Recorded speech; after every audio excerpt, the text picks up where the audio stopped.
Saúde de hoje vai falar sobre a saúde do homem.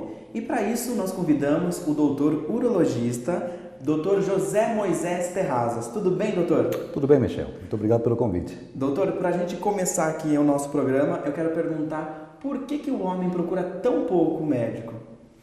Eu acho, Michel, que é uma coisa cultural. O homem ele não está acostumado a procurar ajuda, ele não tem muito tempo e essa parte cultural. E como a mulher é mais cuidadosa, então a mulher foi mais, é mais assídua na procura médica. Uma coisa que culturalmente poderia mudar mesmo. O senhor acha que essa parte cultural está mais relacionada a um desleixo ou vergonha? Eu acho que uma associação de coisas, né? Nunca é nada isolado, de forma geral. Então, eu ainda acho, eu oriento meus pacientes para a criançada, na hora que estiver entrando na puberdade, já procurar a ajuda do urologista, porque sempre tem as orientações iniciais, né? E a cada 2 anos, de uma forma de rotina, até uns 30 anos de idade. E a partir dos 30, anualmente, e depois dos 40 em diante, já se sabe que realmente deve ser feito esse acompanhamento. Não é para prevenir nenhuma doença de câncer especificamente, é para poder fazer o acompanhamento global, né, do homem. E quando o senhor fala em acompanhamento, o que seria esse acompanhamento nessas fases, né? Nessa primeira fase, né, inicial da puberdade, o que o médico vai orientar, o que ele vai acompanhar? Vai ver o desenvolvimento genital, se está indo de acordo, vai ver a orientação em relação à masturbação, que é importante, isso fica como tabu, mas faz parte e é normal. É importante direcionar a frequência com que isso acontece para não ter problema no futuro. No decorrer do tempo, examinar os testículos, porque existe a chance de um tumor de testículo, que é comum entre os 15 e os 35 anos. Então, a palpação, às vezes, a criançada não faz. Então, é importante o urologista dar uma palpada, como se fosse o câncer de mama na mulher. Então, às vezes, tem que ter um cuidado para poder examinar melhor. Aí, com o passar do tempo, a própria criança faz isso melhor. Mas, além disso, tem os exames comuns, que é colesterol, triglicérides, orientação nutricional também para essas crianças. Então, o urologista ele pode intervir dessa forma. Aí, quando chega, então, na fase jovem, adulta, já é um outro olhar, um outro acompanhamento. Sim, cada idade tem uma peculiaridade, né? Então, até os 20 anos, geralmente coisa relacionada a doenças venéreas, de início sexual, desenvolvimento sexual, dos 20 aos 30, tem disfunções sexuais, ejaculação precoce, um pouco de disfunção erétil nessa idade, está muito frequente agora, por vários motivos que também tem que ser orientadas. Dos 30 aos 40, vem as vasectomias, que o pessoal já tem número de filhos já estabelecido. Depois dos 40 é outro tipo de patologia, vem a disfunção erétil, o início da prevalência do câncer de próstata. E na fase da adolescência, criança, que tipo de doença, que tipo de problema é mais comum? A fimose é uma coisa que acompanha bastante essa faixa etária. Se tem os 2 testículos na bolsa ou não, chama criptorquidia, que pode representar problema de fertilidade no futuro ou até de eventualmente tumor. A varicocele, que são varizes no testículo, que isso poderá também afetar do ponto de vista de fertilidade nessas crianças, que em alguns casos devem ser operados, dependendo de alguns parâmetros.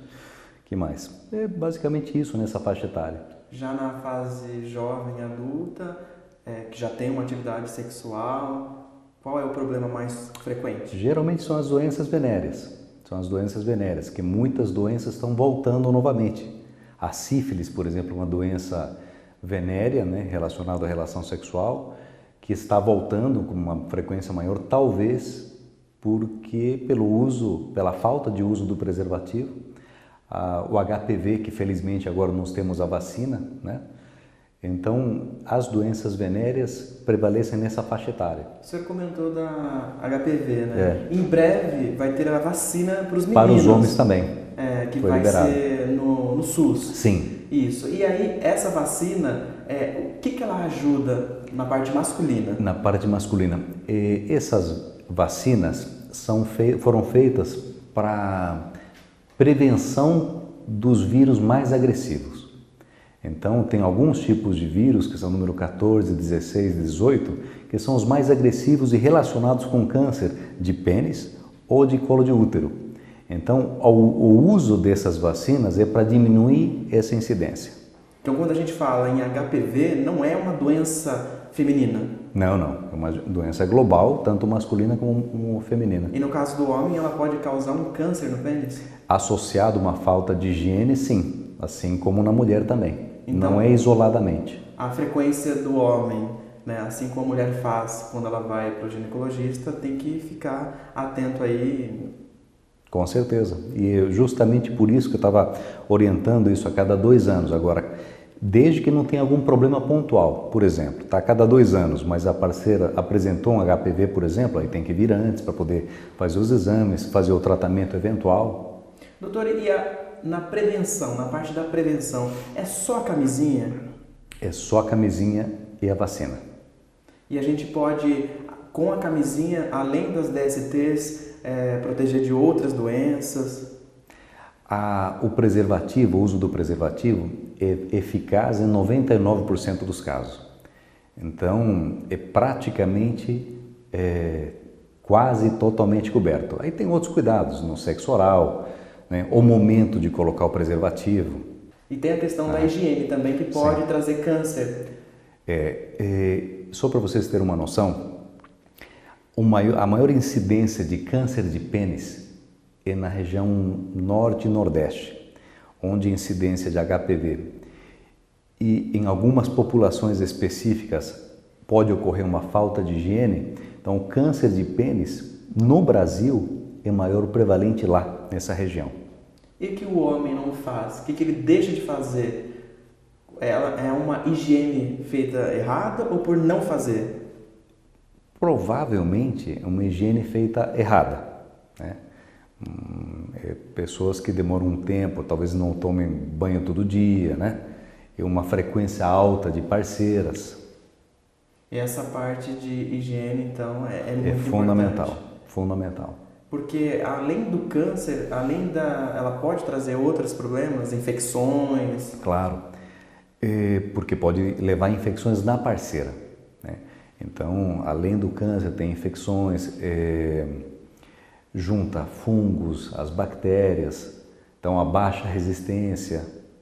E como que a gente faz para diagnosticar esse problema? Um câncer, por exemplo. Um câncer, por exemplo, um câncer no homem, né? Quais são os sinais?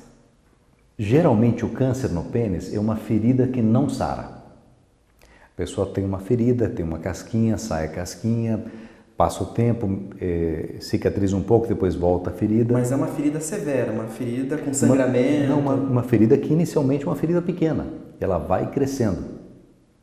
E aí não sara e a nossa cultura vai sarar. Daqui a pouco eu vejo, depois eu vou no médico. E aí quando começa a ter um diâmetro acima de 1 centímetro, a chance dessa doença já começar a espalhar ao redor é grande. Então a recomendação é alguma lesão na região genital que não sara, procurar uma orientação médica. Porque quando a gente fala em câncer, a gente imagina um tumor. Então, pelo que o senhor está falando, não vai aparecer um carocinho, vai aparecer então uma lesão, uma ferida. É que o câncer do pênis pode ser um carocinho, que é menos frequente, mas o mais frequente é uma ferida, uma úlcera que chama, que é uma ferida como se fosse um pequeno vulcão que não está sarando. E aí, nesses casos, realmente precisa procurar ajuda rápido. Então, verificou lá, se tem uma lesão que não sara, frequente, é melhor ficar atento e ir ao médico. Com certeza. E no testículo, no saco escrotal? No testículo, às vezes a pessoa não sente nada. Na palpação, é como se fosse uma bola de gude, que pode ser de vários tamanhos, mas é dura, é indolor geralmente. Quando dói, é mais fácil para nós, porque aí procura ajuda, mas nem sempre isso acontece. Então, normalmente no testículo não tem uma lesão, tem o carocinho mesmo. O caroço, exatamente. E é um caroço que dói. Um caroço que dói, que pode ter vários tamanhos, e ele pode não doer nada, mas a palpação é uma consistência firme, como se fosse uma pedra. E tem cura? Tem, claro. Tudo diagnosticado no momento certo tem cura. Isso que é a vantagem. Por isso que a gente insiste nesses nesse tipo de programa, nas prevenções, na procura ao médico, porque tudo diagnosticado em tempo, a taxa de cura é acima de 90%. Então, realmente justifica. Porque quando a gente pensa urologista, né, a maioria dos homens vão pensar no câncer de próstata. Aham. Mas é muito mais amplo, né? Sim. A saúde do homem é muito mais ampla. Sim. O bom é que o homem não é só 2 rins, uma bexiga e uma próstata e 2 testículos, né? Além do pênis. Então, é uma estrutura inteira, porque para os rins funcionarem bem, para a bexiga funcionarem bem, o coração tem que estar bem, o colesterol tem que estar no nível baixo, triglicérides tem que estar controlado, o açúcar também tem que estar no nível bom. Então tem que ver a fertilidade. Então são várias coisas ao mesmo tempo. Então o urologista não é somente dessa parte, é integral. E como que a gente pode fazer? Existe o autoexame? Porque a gente falando aqui, nós falamos apenas dos sintomas, dos sinais aparentes, Sim. né? Mas tem um autoexame? Sim, existe o autoexame, isso é ensinado pelo profissional de saúde. Ele faz a primeira palpação, mostra o paciente como é que é o normal para ser o estaca zero de comparação. Então, ele sabendo como é que era e não tem nada, ele pode fazer a palpação. Se detectar alguma sensação fora do comum, ele deve procurar ajuda. Então, o correto é você se conhecer o próprio corpo para poder... Isso, exatamente. Doutor, nós vamos para um rápido intervalo e você não saia daí.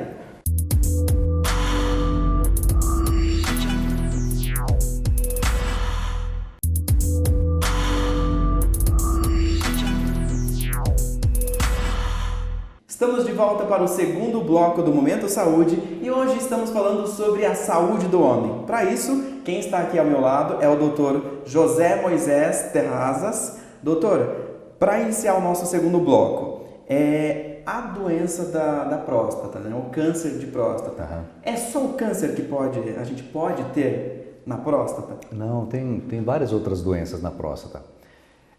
A mais frequente é o aumento benigno da próstata, que ela começa a correr para todos nós a partir dos 40 anos, e ela vai crescendo. A próstata é um órgão que é do tamanho de uma noz, que fica entre a bexiga e o canal da urina, anteriormente ao reto. Então, por isso que nós fazemos o exame de próstata através do ânus, né? O exame de toque. E esse órgão pode ter um aumento benigno, que eu já tinha lhe mencionado, a partir dos 40 anos para todo mundo, e ela pode ir comprimindo o canal da urina, atrapalhando a fase da urina. Então a pessoa tem ardência para urinar, tem que acordar várias vezes à noite, fica pingando no final da urina. Isso tem um tratamento clínico bem satisfatório na grande maioria dos casos. E quando falha o tratamento clínico ou quando a doença já está muito grande e não foi feita a prevenção adequada desde o início, então existem cirurgias para corrigir isso. Isso é hiperplasia, aumento benigno da próstata. Existem as inflamações da próstata. São causadas geralmente por bactéria, são quadros dolorosos, pode ser agudos ou crônicos, quer dizer, recente, uma coisa inicial, ou uma coisa de há muito tempo. O tratamento, quando é agudo, é através de antibiótico, anti-inflamatório, repouso, e geralmente evolui muito bem. Os tratamentos crônicos podem ser com antibiótico ou outros medicamentos. E o câncer de próstata, aí tem vários tratamentos dependendo da fase que foi encontrada. Agora, esse aumento não é um aumento natural? É um aumento natural. É um aumento natural. É um aumento natural. A próstata, ela vai crescendo respondendo ao hormônio masculino que nós temos. Então, ela vai crescer numa grande maioria das pessoas. Mais de 80% a 90% vai ter esse aumento benigno. A vantagem é que depois, com o passar do tempo, existe a diminuição, porque também ocorre a diminuição do hormônio. Sabe-se que alimentação mais saudável, atividade física regular, menos uso do tabagismo e menos álcool faz com que a taxa de crescimento seja menor. Sobre a alimentação, quanto menos gordura animal, melhor para a próstata. Agora, doutor, para que serve a próstata? A próstata não é nada mais, nada menos de um supermercado para o espermatozoide. Então, ela sai do testículo espermatozoide, vai na próstata, se alimenta e vai enfrentar a jornada até chegar no ovário. É para isso que ela serve. Então chega um momento que ela não serve para nada, porque não é ela que produz o esperma. Mas sem ela, isso causa uma infertilidade? Sem a próstata, claro, causa infertilidade porque o espermatozoide não tem onde se alimentar. E pode causar também uma disfunção erétil, uma impotência? É assim, quando a próstata é retirada, porque do lado da próstata tem os nervos que são responsáveis pela ereção, responsáveis pela continência de urina. Então, quando são retiradas, existe a possibilidade de ter uma lesão desses nervos. Então, aí que pode vir uma impotência, uma perda de urina também. Quando comparamos a saúde do homem com a da mulher, os médicos afirmam sem dúvidas que as mulheres estão muito à frente. O homem vai pouco ao médico, né? Nós já sabemos que a mulher vai muito mais ao médico, cuida muito mais da saúde do que o homem. De acordo com o urologista, várias situações fazem com que o homem procure menos o médico. A mulher vai 8 vezes mais ao médico do que o homem. Então o homem é muito machão, ele acha que não fica doente. Não é nem preconceito só com relação ao exame do toque, que existe. Mas eu acho que é mais descuido com a sua saúde mesmo. Já esse toque que o médico mencionou é um procedimento que faz parte dos exames que são para identificar o câncer de próstata. Sobre a doença, esse oncologista explica. O câncer de próstata é o câncer mais comum no homem quando a gente exclui os tumores de pele e ainda é o tumor também que mais mata o homem. O câncer de próstata costuma ser uma doença silenciosa, mas o médico falou de alguns sinais. Diminuição do jato urinário, dificuldade para iniciar a micção, incontinência urinária, são sintomas extremamente inespecíficos. Então não posso dizer que exista um sintoma característico, nem mesmo o sangramento, que muitos imaginam que o sangramento é um marcador da malignidade, isso não é real.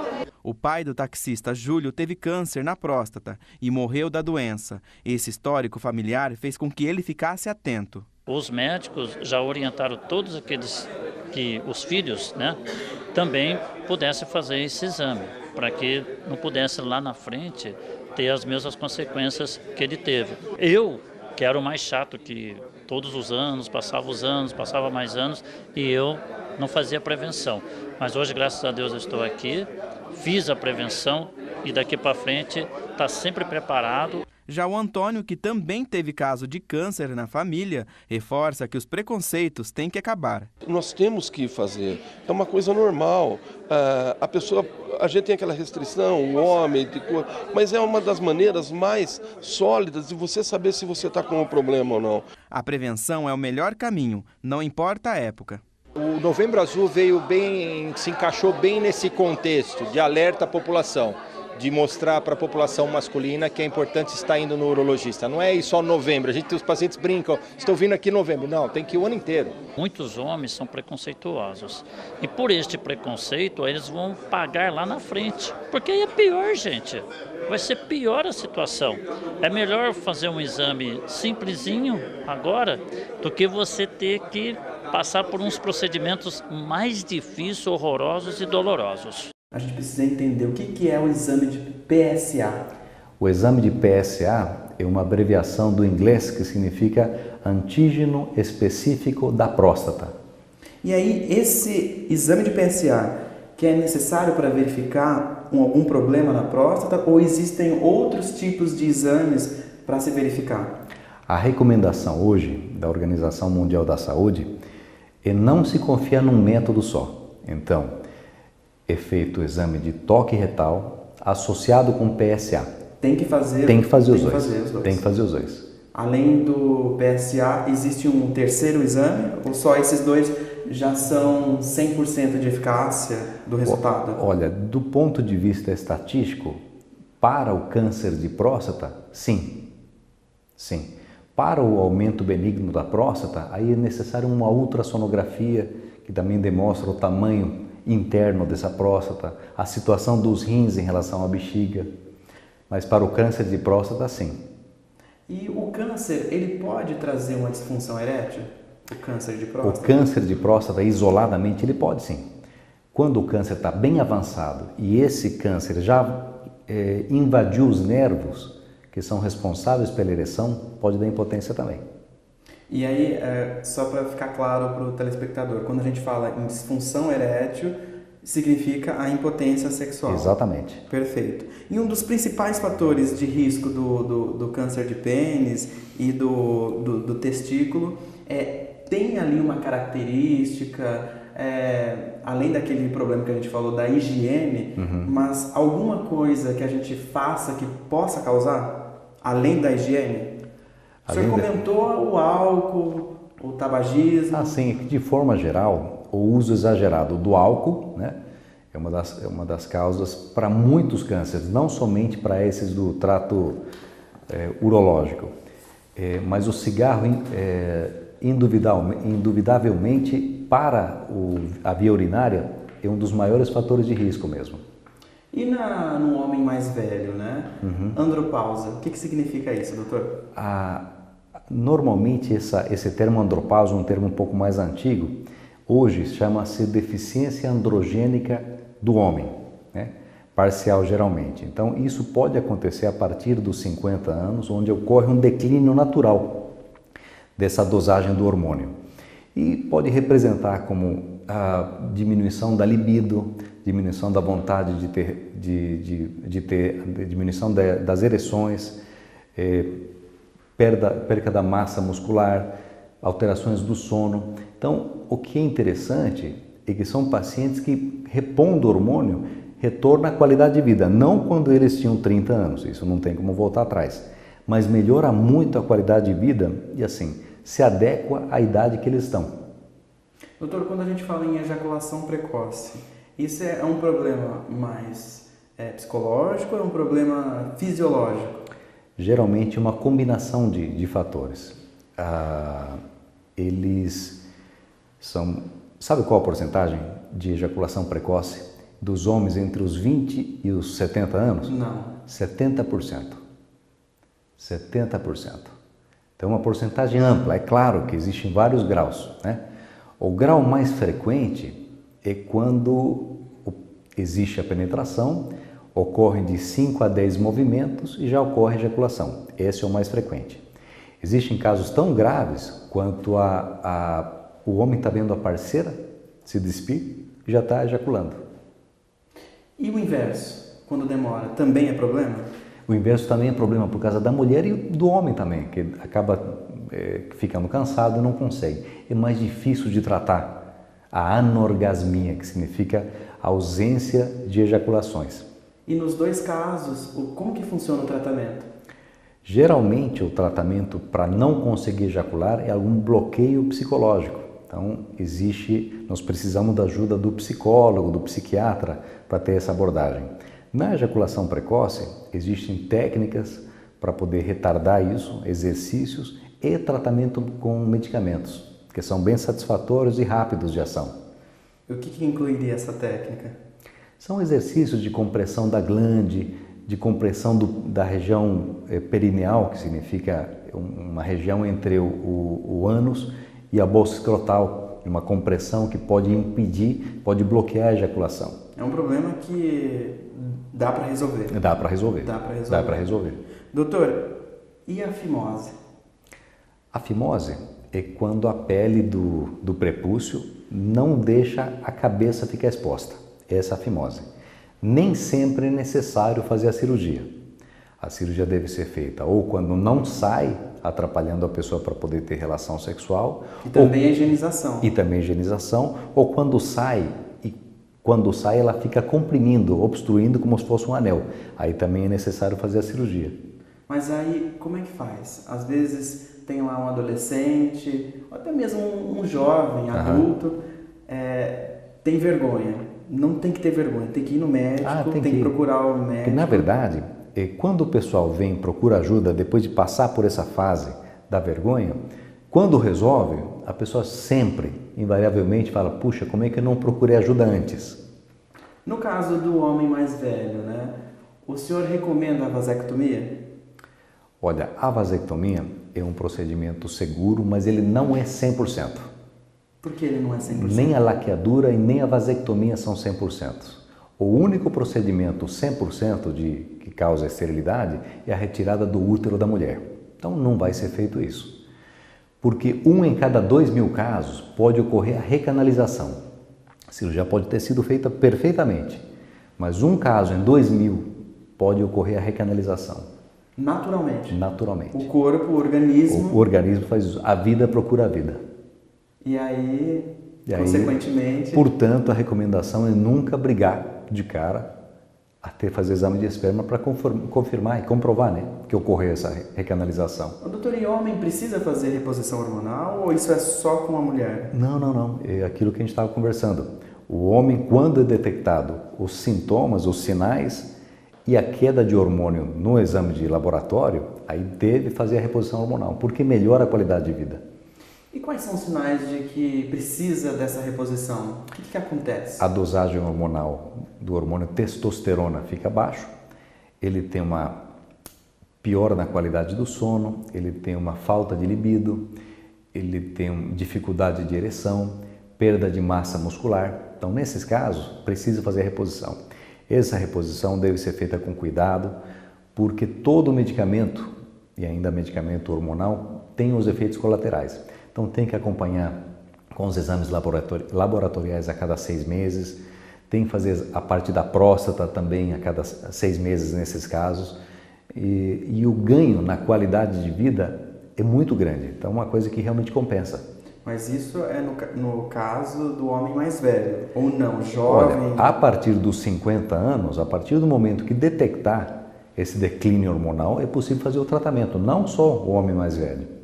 Falando agora sobre o esperma, né? Uhum. Presença de sangue no esperma é sinal do quê, doutor?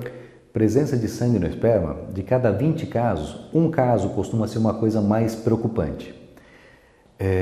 O mais comum são inflamações no esperma, que pode ser por infecção, ruptura de pequenas veias, numas estruturas que chamam vesículas seminais, que é onde acumula o esperma, ou até um problema de aumento benigno da próstata, que cresce umas veias, também podem se romper, causando esse sangramento. Ou, em último dos casos, meio a 1%, pode ser um sinal precoce de um câncer de próstata. Mas é uma minoria. E o senhor já comentou que tanto o cigarro quanto a bebida, elas podem afetar, né, a próstata. Sim. Mas afeta o esperma também? Sim. Na verdade, o esperma ele é bem sensível. Desde o junk food, aquela comida, sanduíches, hambúrgueres, cigarro, maconha, estresse, tudo isso afeta o esperma. Então, aquela pessoa que está tentando engravidar tem que ter uma alimentação boa, tem que ter atividade física, evitar de fumar, maconha pior ainda, e diminuir a ingesta de álcool. O esperma e a função erétil. Principalmente nessa faixa etária, que a função erétil é mais difícil de ser afetada nessa faixa etária, dos 20, 30 anos que estão tentando engravidar. Mas o esperma, ele é bem sensível. Obesidade, então? Obesidade é também, porque dentro da gordura, na gordura do obeso, o hormônio masculino vira feminino. A testosterona se converte em estrógeno. Por isso que cresce um pouco mais o peito, diminui o pênis, diminui o testículo, entendeu? Então, atividade física... regular é obrigatória. E isso traz também, né, problemas de impotência? Quanto mais obeso, maior a presença de hormônio feminino e poderá realmente causar um pouco mais de disfunção erétil.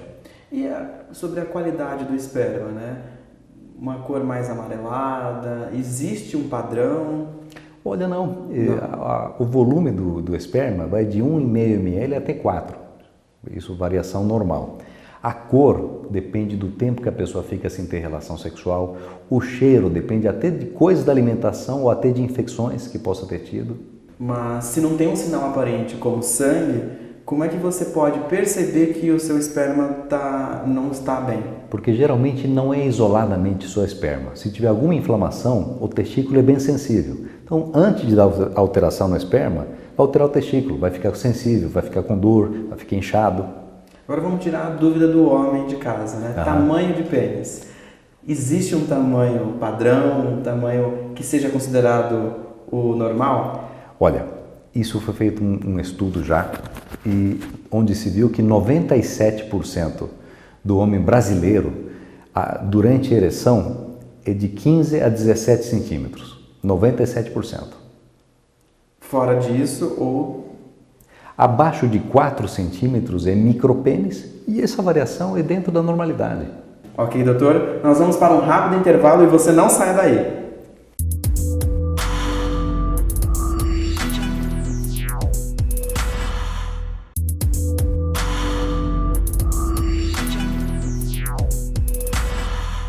Estamos de volta com o Momento Saúde no terceiro e último bloco. Estamos falando aqui sobre a saúde do homem. E para isso, o nosso convidado é o Dr. José Moisés Terrazas. Doutora, no primeiro bloco nós falamos aí sobre a prevenção, diagnóstico. E agora vamos falar um pouquinho sobre incontinência urinária. É um problema muito frequente nos homens?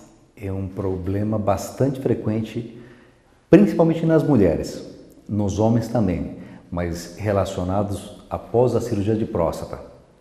Então, hoje, existem curas para isso, existem cirurgias que são minimamente invasivas para tratar dessa incontinência masculina. É feito um exame que chama estudo urodinâmico, onde é identificado o tipo do problema, o local do problema específico e a forma de corrigir. E na mulher também, que é mais frequente por causa dos partos, por causa da obesidade. Então, são feitos esse tipo de exames e a cirurgia pode até ser feita de forma ambulatorial. Então, vem, faz e vai embora para casa. Agora, quando a gente fala em incontinência, o que seria o problema? É na bexiga? A incontinência significa a falta de controle, né, de urina. Então, são mulheres ou homens, geralmente, que usam, né, de forma extrema, até fralda ou absorvente, dependendo da quantidade. Então, imagina a qualidade de vida de uma pessoa que usa fralda ou absorvente, que às vezes tem que trocar algumas vezes. E, geralmente, essas pessoas sentem um pouco de cheiro de urina e acham que todo mundo está sentindo. Então, são pessoas que acabam ficando reclusas por vergonha. E hoje existem vários recursos para resolver isso. A infecção urinária, ela pode causar essa incontinência? A infecção urinária ela pode causar incontinência. É uma das formas do organismo tentar se resolver. Então, ela perde essa urina para poder tirar a urina suja, vamos dizer assim. E esse tipo de incontinência se resolve com antibiótico. No caso, então, não precisa chegar numa cirurgia, numa operação? Não. Hoje tem como, através de exames, ver as causas e, dependendo da causa, se dá o tratamento. Então, nem toda incontinência precisa fazer cirurgia. E também tem técnicas que você pode fazer, tipo uma fisioterapia? Existem fisioterapias, existem medicamentos, existe estimulação elétrica dos nervos para poder ajudar a controlar a fisioterapia, a incontinência urinária. Existe a aplicação de toxina botulínica na bexiga, que é o Botox, né, para poder ajudar a melhorar essa incontinência, mas dependendo do caso que o paciente ou a paciente apresentar. E como são os estágios? Existe a forma mais leve, moderada, grave? Isso. Geralmente o que determina esses estágios é a severidade com que a pessoa perde urina. Tem pessoas que ficam de pé e ficam urinando o tempo inteiro. Isso é o grau pior, que tem que usar fralda e essa fralda tem que trocar 4 ou 5 vezes por dia, é o mais severo. Aí chegou no estágio que tem que fazer a cirurgia. Como que é essa cirurgia? Tanto no homem como na mulher, existem técnicas que são semelhantes, que é através de minimamente invasivos, são feitos furos na região inferior. Algumas opções de variações dessas técnicas são umas injeções de um líquido que faz com que coapte, que faz com que feche o canal de urina para diminuir essa perda de urina. De forma geral, a incontinência urinária tem cura. A taxa de sucesso é superior a 85% a 90%. E o pós-operatório? Dependendo da técnica que foi empregada, pós-operatório geralmente uma semana com uma certa sensibilidade e depois sem problemas. Resultado você já vê logo na Já logo depois. Isso dá mais qualidade de vida, tanto para o homem, né, como no na caso mulher. da mulher. Exatamente. Doutor, e falar sobre câncer de bexiga? É muito comum? É raro? Não, não é incomum. Está intimamente relacionado ao uso do cigarro. Então, o cigarro... Mais uma vez o cigarro. Mais uma vez o cigarro. O cigarro é câncer de bexiga, próstata, rim, né? Então, a manifestação dele geralmente é com sangue na urina. A grande maioria desses tumores são curados através de raspagem da bexiga. Existe uma porcentagem ao redor de 15% que são mais agressivos, que eles penetram todas as camadas da bexiga. Nesses casos, é necessário retirar a bexiga, em muitos casos fazer uma nova bexiga para poder substituir a que já foi retirada. Doutor, e a cor da urina? Como que ela tem que ser? A cor da urina? Uma urina saudável. Uma urina saudável, ela é uma urina branca. Uma urina que quando a pessoa acorda, ela deve ser mais amarela ouro, porque senão o que o rim está concentrando a urina, porque a pessoa não bebeu água a noite inteira. Mas durante o dia, tomando bastante líquido, sempre é bom fazer esse teste. Tomando líquido, minha urina fica clara, sinal de que ele está concentrando e está resolvendo.